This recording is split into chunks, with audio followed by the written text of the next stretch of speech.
everyone. In this video we will be talking about the age of exploration. Our TEKS and objectives are identifying major causes and describing major effects of European exploration, the Columbian exchange, and European expansion.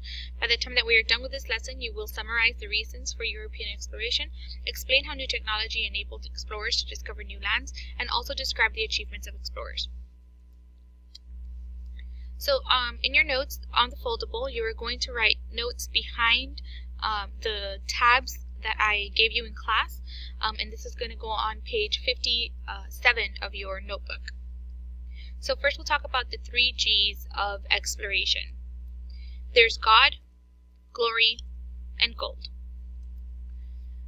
God has to do with religion. So the Crusades, remember, encouraged Christians to start spreading their faith to other parts of the world. After the Reformation also, Europeans wanted to convert the indigenous people that they found in the New World to Christianity. Bartholomew Diaz, who was one of these explorers that moved to the New World, said, "To serve God and His Majesty, to give light to those who were in darkness, and to grow rich as all men desire to do." Those were the goals of the Spanish explorers. The second G is glory, which means fame.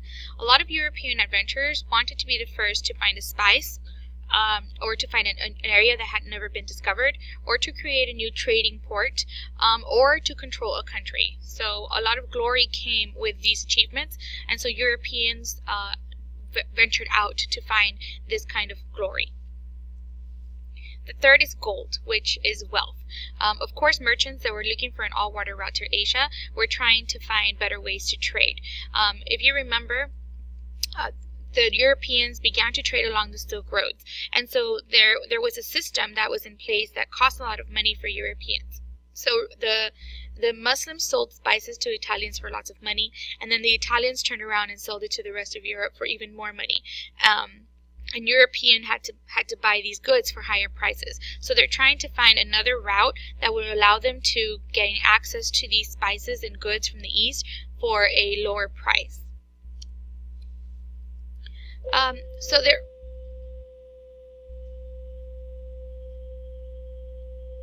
Sorry about that. So there's a couple of things that had to come into place before people could venture out into the New World. So new sailing technology was developed around the time that allowed for explorers to travel across the Atlantic Ocean. A new type of ship was developed, the caravel. This was a very small and maneuverable ship that had a very large cargo area, and so it could hold a lot of goods and a lot of supplies. And it also had 3 masts with triangular sails that allowed it to sail against the wind. So again, there was more space for food and people. It could sail against the wind. It could explore closer to shore, and it was also equipped with weapons. The cannon had recently been developed, so that allowed them to travel across the sea more safely. There's also the development of the astrolabe, which was developed by the Greeks and perfected by the Arabs, and it was used to determine latitude and sail by the stars. There were better and more accurate maps that were being produced as well. And we also had the sextant, which also allowed them to navigate through the ocean. And of course, the mariner's compass, which was initially a Chinese invention, and it allowed them to track direction with that magnetic needle. So this is a map of what the Europeans knew of the world around 950 AD. So this area in orange is the only thing that Europeans knew existed or had ever been mapped, but they didn't know much else.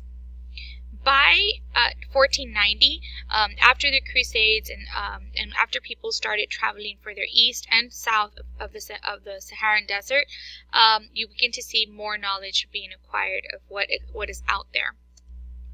And by 1800, after the voyages of Christopher Columbus and other explorers, we get to see that they discovered even more parts of the world. Alright, so Marco Polo, we talked about a little bit in the previous unit, was an Italian merchant, and he was the one who wrote about his travels to Asia, and it increased European interest in the East. We have a man named Prince Henry of Portugal, who is going to develop the caravel, that ship that allows for further expeditions to take place, he is going to sponsor a lot of expeditions along the African coast. Ferdinand and Isabella, who are the Spanish rulers, are motivated by God and glory. They want to spread Christianity, and they also want Spain to be the most powerful country in the world. And so, through the Reconquista, they take Spain back from the Muslims, and they're going to expel the Jews from Spain. They're going to really push Catholicism in their country, and they also want to spread it to other parts of the world. So they're going to sponsor a man named Christopher Columbus to sail to the New World. Christopher Columbus was trying to reach Asia by traveling west. He convinced Ferdinand and Isabella to pay for the voyage, and unintentionally he landed in the Americas instead of the East Indies. So he actually died thinking that he had failed. Because he never reached the East Indies. He didn't know that he had discovered a whole new continent. The Columbian Exchange is named after Christopher Columbus, which is an important exchange of products and ideas that took place after his voyage. So in your map, in your notes, you have something similar to this. The Columbian Exchange diagram, which represents a movement of people and goods between Europe, the Americas, and Africa following Christopher Columbus' discovery of the New World. So from the New World, we get new foodstuffs. Corn, potatoes, beans, cocoa beans, all of these things didn't exist in Europe until after Christopher Columbus discovered the New World, and they began to be transported back. Precious metals that were in great demand were gold and silver.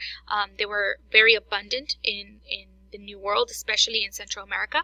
And then you also have tobacco, which was introduced to Europeans after the discovery of the New World. From the Old World, we bring things back to the Americas, things like wheat, sugar, rice, and coffee beans, which end up being big staples of the North American and South American agriculture. Horses, cows, and pigs were not native to this area, and so they were introduced by Europeans. And then, of course, they're also going to bring with them a lot of diseases that the native population is not resistant to. Things like smallpox, measles, influenza, and typhus, and they're going to take a huge toll on the native populations. So some later explorers who are also worth mentioning are Vasco da Gama. He is from Portugal. He discovered an all-water route from Europe to India by sailing around Africa. And then you have Ferdinand Magellan, who's also Portuguese. His expedition was the first to circle the world. He actually didn't make it to the end of his voyage. He died on the way, but his group did. So they're credited with circumnavigating the globe.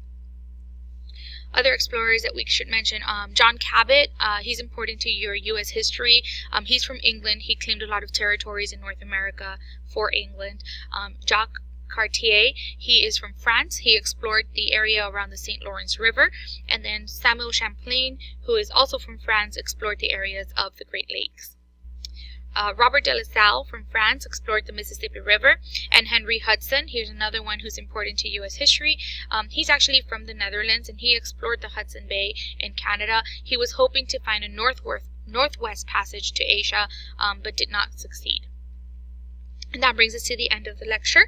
If you have any questions, bring them to me when you have in class, and thank you for watching.